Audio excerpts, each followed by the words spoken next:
Hi, I'm Mara Webster with In Creative Company, and today I'm thrilled to be talking to Joe Locke all about the wonderful series Agatha All Along. And one of the first things that I actually wanted to talk about was the scene that you and Catherine Hahn did together for your chemistry read, where there's that moment where she says, "It's good to see you again" to him, Yeah. because there's so many underlying elements in that scene. And it's also a scene that perfectly encapsulates all of the complicated elements in the nature of their relationship. And I was interested in how doing that scene early on as a chemistry read with Catherine really helped you to figure out a lot of the different dynamics and complexities of their relationship. Yeah. I mean, I always say that's the scene that got me the job because we did two scenes in that chemistry read, and one didn't go so great, but that one went really well.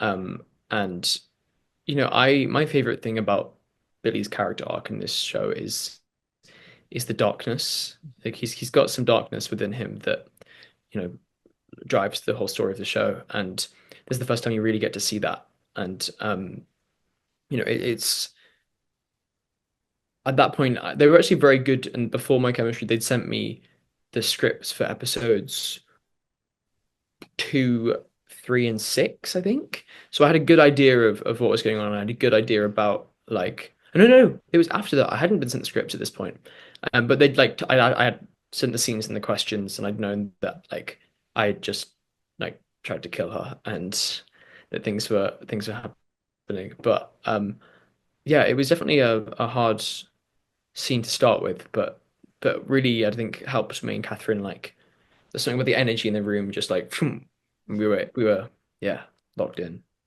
You also bring up such a great point there about the darkness that Billy has within him. And it's something that feels like it's really explored very richly in the series. And it's something that he really struggles with, the idea of, if I did create the Witch's Road and people died on it, how responsible am I for that?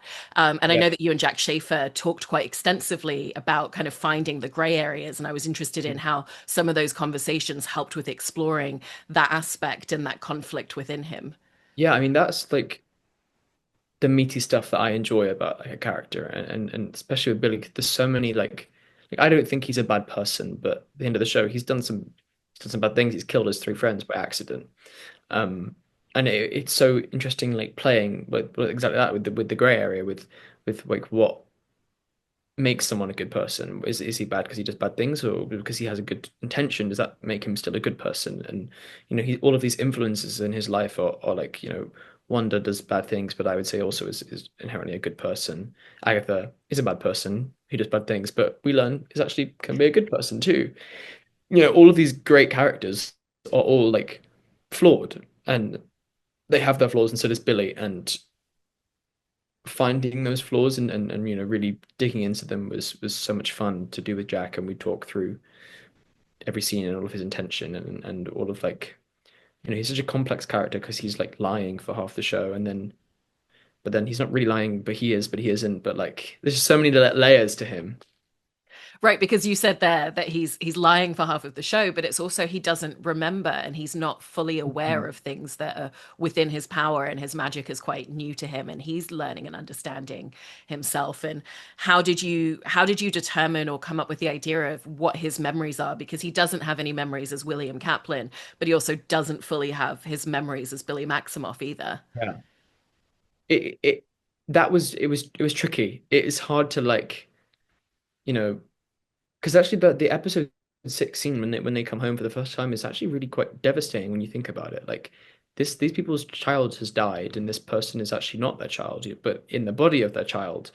Um, and so I think Billy as William realizes that, and then so tries to mask in as William as much as he can, but then that creates this person that isn't actually him. He's just trying to copy someone else who he doesn't know.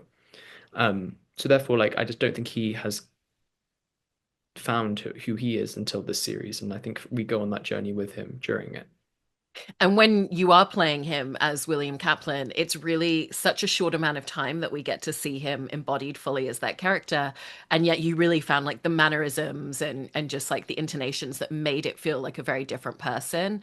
Mm. How did you set about figuring out what the choices were going to be to differentiate and then kind of ultimately meld them into the same body? Yeah, I mean, I think what is like in the Marvel magic years, like I think like William Kaplan's Bar Mitzvah is magic themed. but not witchcraft, it's magic. Like, and I think that's like intentional in that, like, there are some similarities within them.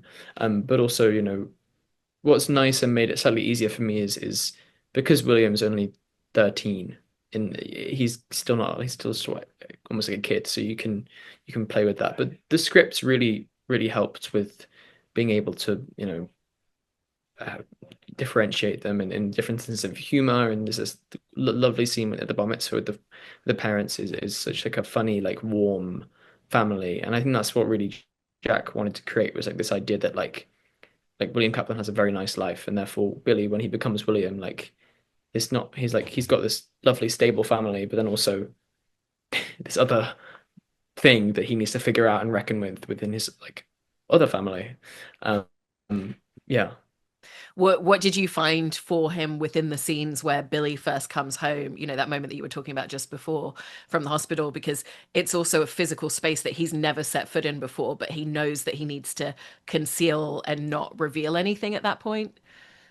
Yeah, and there's the bit where he can hear his parents' thoughts, which he doesn't know. Like by the time we see him 3 years later, he understands it. But at this point, it's the first thing that's happening, and then it must be quite like terrifying for him, and it's quite a scary thing to experience. And he's woken up in a body he doesn't recognize, and in a place he doesn't recognize, and people he doesn't recognize, and he's now hearing their inner thoughts. It yeah, that scene I think is actually like one of the saddest scenes in the show. Um, he's looking at these photos of these people that he just doesn't know, and that must be like for him terrifying and scary and yeah, I can't imagine what that must be like if you actually lived that. And with what you just mentioned, with the fact that when he's first hearing his parents' thoughts, it's something completely new that he doesn't understand, but then he obviously becomes more adept and more comfortable with it.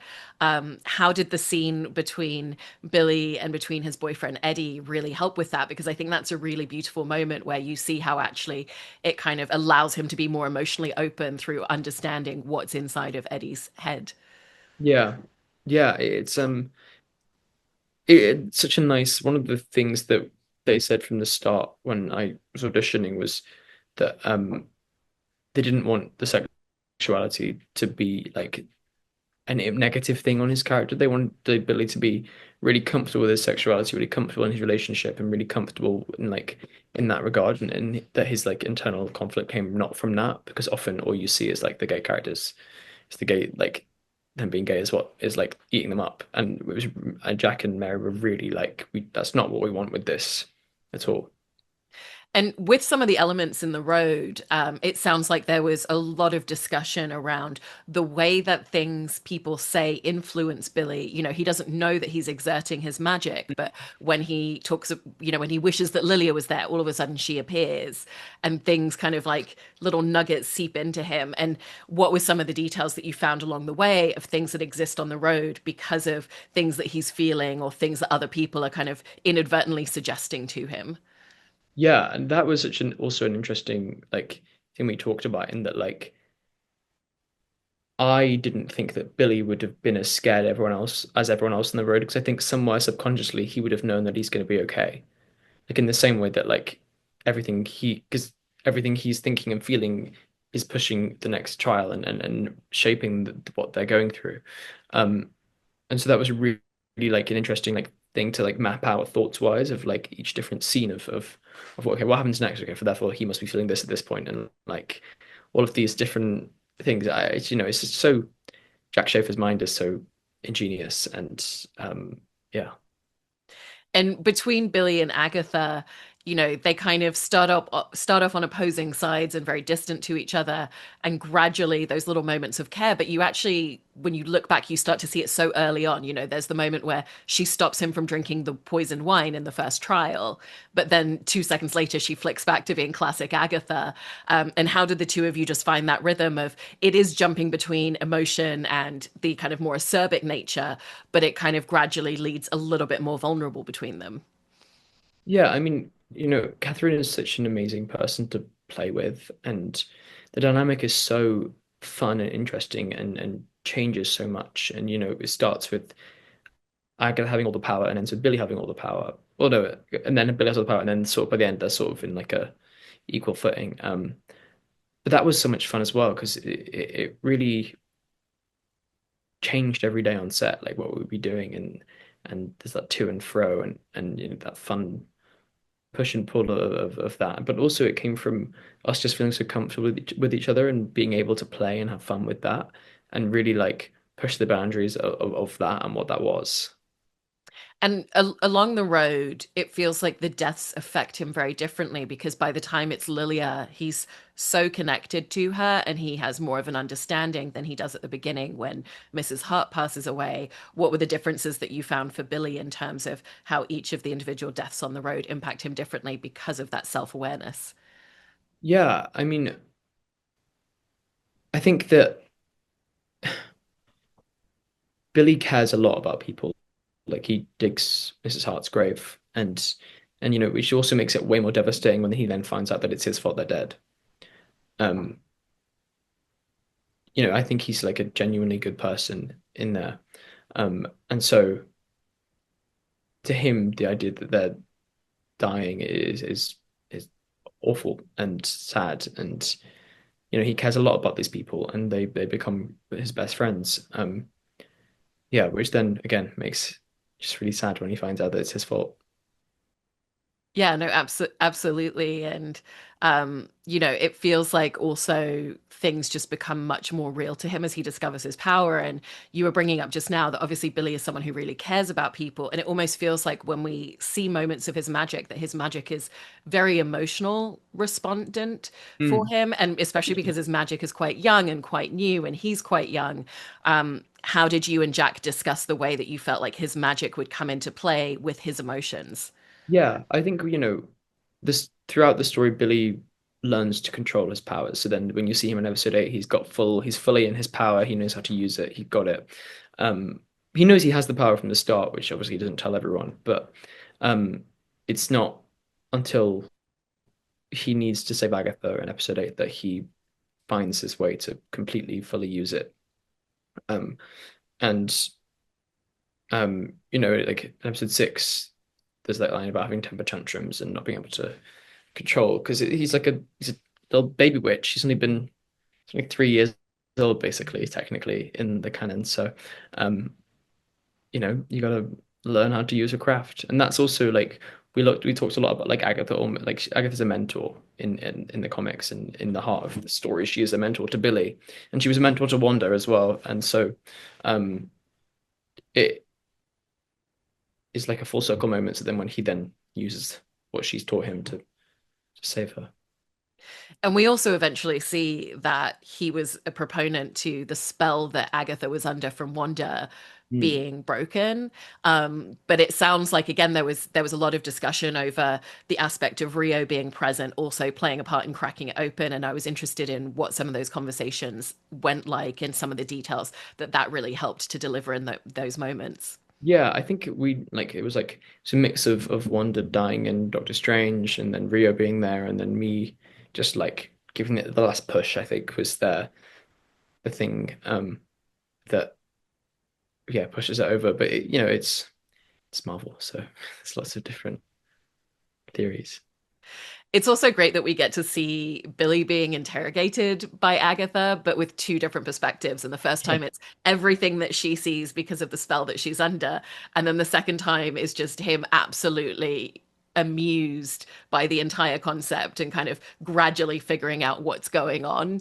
And so, what was that experience for you in terms of getting to film that scene, but in two very different ways? it's so funny. I think there's a take they use where I'm just completely breaking, and I'm just laughing. Because it's hilarious.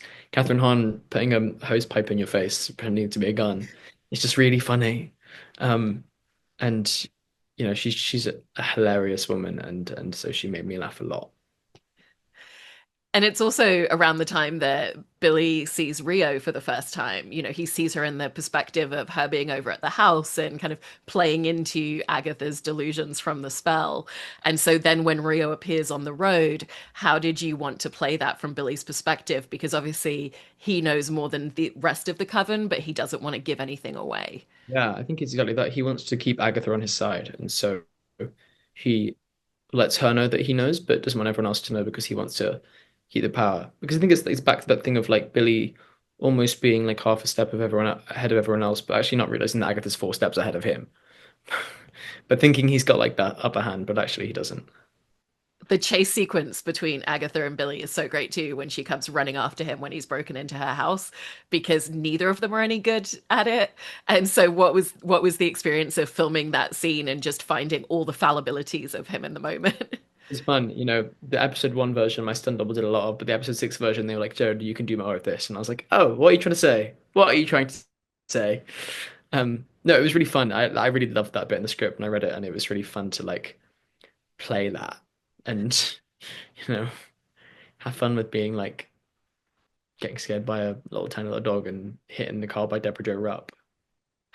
I also wanted to ask you about the detailing in your costumes in the series because they're so intricate for all of the characters. And, I love the fact that red kind of gradually comes into play a bit more for him. And even just that they would have part of the fabric on his trousers being part of the fabric that ultimately then is in his full Billy Maximoff superhero Yeah. costume at the end. And was just interested in some of the details that you found along the way.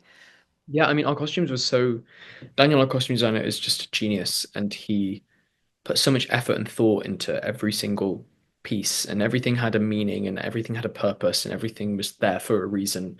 And I like there's so many details in my costumes that gave away secrets to the future. And yeah, they're really great costumes. I love that. And also talking about once everything has been revealed about the road and they're in that final trial together, and it's him and Agatha sitting there, and she's kind of helping to give him the thing that he wants at the end of the road. I was interested in going into filming those moments because, when he's channeling everything, it's really you kind of sitting there and his eyes are closed, but there's so much emotion in that scene, in that Yeah. moment for him. Yeah, I mean that was a the one thing I remember most about that scene is almost passing out from the breathing. Like doing like breathing for like 6 hours is actually like there's a few times I was like, I'm lightheaded. But that's like the emotional climax for Billy. That's like the point where he like he's rebirthing his brother.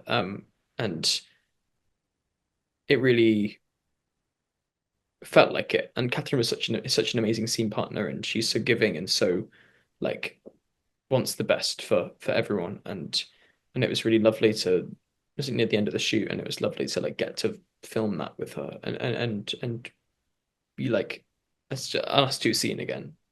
There's also that heartbreaking moment where he realizes what's happening and he's ultimately saying, am I killing this boy right now in order for my brother to live?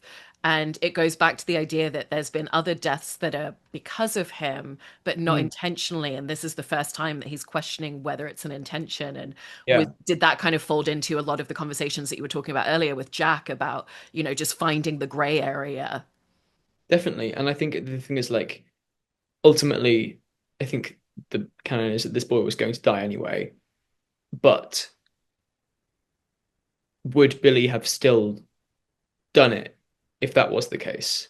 And like I think that's up to interpretation for people. I've got my own opinions of whether he would or wouldn't, but I think that's what would he still have done it, even though he therefore claims to be a good person, and asking the question because he wants to be a good person, but then would he have still done the thing that brought his brother back if that meant killing someone?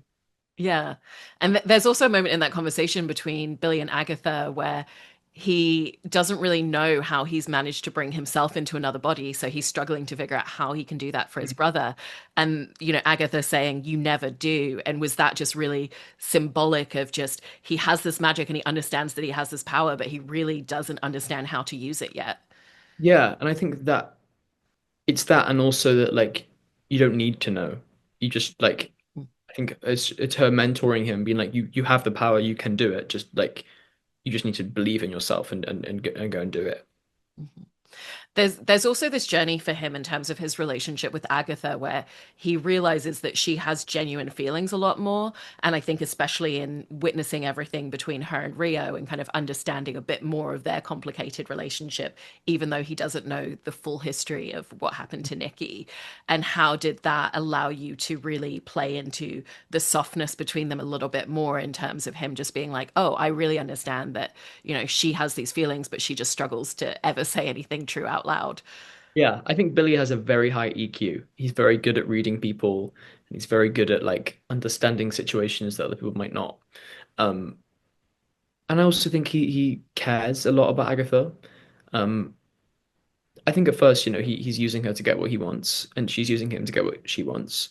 But there is over time that like mutual bond that comes when two people see themselves in the other. I think they're very quite similar characters, even though Billy might have be more of a good person than Agatha. They're both like, they do bad things. They kill people. They obviously one's more extreme than the other, but there's something about like there's a respect between them that is forged, and he is the only one that sees like there's my favorite line in the whole show is when um in episode 8 when I go, you're not. She says something like, "You're not that bad." She's neither are you. I say neither are you, and then she says, "You're the only one who thinks so." I just think it's the most like gorgeous like.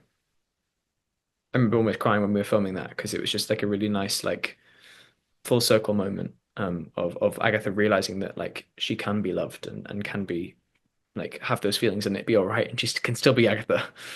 That's one of my favorite moments between the two of them as well. And it also feels like that comes into play when he starts doing the banishment spell. And there's almost this feeling where she doesn't truly believe that he's capable of it because he's shown that he cares about her. And I was interested if that was your perspective or if you found a slightly different angle for how Billy feels in that moment. Yeah, I mean, I think that Agatha realizing that he would do that is really quite like a moment for her where then that's when she like finally tells him the reason why she doesn't want to is because she can't face her son. And I think Billy has been grafting for Agatha to just be truthful with him and open up to him in that way. And then when she betrays him by telling him that she knew the whole time that he, um, had made the road and the road wasn't real and therefore people were dying because of him. Because I think that to him, like before that moment, she just sacrificed her life for him. They've just like got to this really lovely moment, and then it's almost like that rug's been taken out from him because she's told him this thing that's like changes his whole perspective on her and how deceitful she can be. Um, which I think is why, like at the end of the show, then um, there's the thing about I love another one of my favorite lines was Coven 2, and so I tend to kill my Coven members, and then I say so do I. Um, it's just a really like funny moment. But like there's such a nice respect between them at that point. It's like it's different than it was episode 8. It's different than but there's a mutual respect and also a mutual like realizing how similar they are as people. Yeah, the writing and especially between the two of them is just so good with all of those Yeah. lines that they have throughout the series. When it comes to the moment where Agatha sacrifices herself for him, but he was also willing to sacrifice himself for her, what did you find was important to Billy to feel and have experienced at that point in order for them to both be in a position of being willing to do that for one another? Yeah, I mean, I think Billy goes into this wanting to find Tommy, and he comes out of it with knowing that Tommy's out there, and so and that's because of Agatha. She helps him get that, and he therefore in return gives her power, which is what she wants. And they've been through this journey together, and I think Billy feels like he owes it to her because again, I think he's a good person. Um, and yeah, there's that bond between them. And when you were filming that final showdown between Billy, Agatha, and Rio, I've heard that when you were shooting all the coverage, because of the logistics of it, you couldn't all be shooting at the same time. And so you'd have to be delivering all of your lines, all of your dialogue, all of the emotion solo. But I even love the detail of you and Aubrey sitting there with megaphones to deliver Yeah. lines for Catherine, even though she couldn't hear you. And so I was just interested in some of the details that went into shooting that and how you all really worked to find the emotional space in your characters, even though you couldn't play off of each other in the moment. Yeah, it was, those scenes are so difficult and so technical. And there was a lot, as much as we could, we tried to all be in sight lines and everything for each other. But in this, like, 6 feet fans and huge, like, things, there's just no, like, it's just hard and not safe. But I think, by that point, it was like month 6 of filming. So it was easier to, get to the place that you need to get. And yeah, that was great.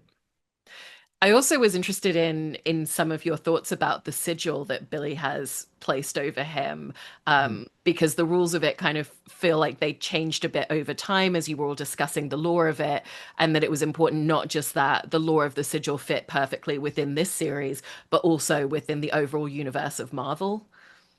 Yeah, the sigil was confusing because originally Billy put the sigil on himself. That was in the first draft of script I read, which I don't know if I'm allowed to say, but it's not in the script anymore. But then they changed it because it just didn't make sense in the story. Because then he wouldn't know, and then yeah, it just didn't make sense. But then so then Lilia did it. And I think it was also originally a sigil needed to be, oh, I don't know which one they ended up going. They're going for words like solved, broken, like destroyed, all of these different things to get rid of a sigil. Um, and yeah, it was all very complicated. I still am not sure which one was the right one in the end. And also, in terms of details that changed a little bit along the way, there's that moment where telepathically he's asking Agatha, "Is this how Nikki died?" when they're in Mm, the middle of that whole storm and that whole sequence of events. And I heard that that wasn't in the script initially when you were filming the scene, but it was something added in post-production. And so I was yeah. curious about what went into playing the scene and what went into that moment without having that line of dialogue yet, because it still perfectly fits. Yeah, I think they added that because they needed a reason for Agatha to turn around and decide that to sacrifice herself. I had always played it, and I always still see it as that she would have done that anyway. I think at that point, she, character-wise, has got to the point where she would sacrifice herself for Billy, and I always saw her saying, no, take him as one big show. And I think she would have turned around and sacrificed herself anyway. But I understand why they needed a reason for her to stop and like realize that yeah. And because there is so much for him in terms of what he's trying to process when he finds out that he was responsible for the road and responsible for these deaths and the choice that he makes to keep Tommy alive, with that moment that you were mentioning the line earlier when they're both saying, you're not bad, you're not either to each other. Do you feel like Billy was in a place to really believe that about himself, or do you feel like it's still very much something that he's processing through as a character at the end of the series? I think he's still processing it. I think he makes a joke about it. But I think that's because he hates the fact that that's what happened. But also I think he's his mother's son and he will do what he needs to do to get his family. Well, your performance in the series was incredible. So thank you so much for Thank you. talking all about these wonderful details, Joe. Thank you so much.